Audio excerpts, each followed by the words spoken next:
जोटा मु निजे मध्य भुक्तभोगी 4-5 वर्ष बहुत भोगिला परे भूल जगह ठीक जगह को आसी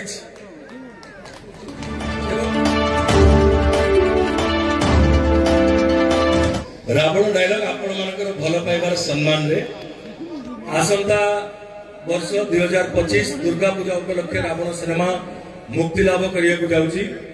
तो सही सिनेमार गोटे डायलॉग जोटा मु निजे मध्य भुक्तभोगी 4-5 वर्ष बहुत भोगिला परे भूल जगह ठीक जगह को आसी एवं से निष्ठार सह आसी कि आपण मान केबे असम्मान करी नाही तो केबे केमिति करि परिबे आगु ना निजे करिबी ना काको असम्मान करबा को देबी। तो रावणर डायलॉग होची निज निजर फायदा पाई तमे माने मते आज नायक करू खलनायक सजेइछ। आपण देखिया को पाइथिबे माने मु किछि चोरी न करी कि चोरठु भी बड़ दोषी ही जाइथिली।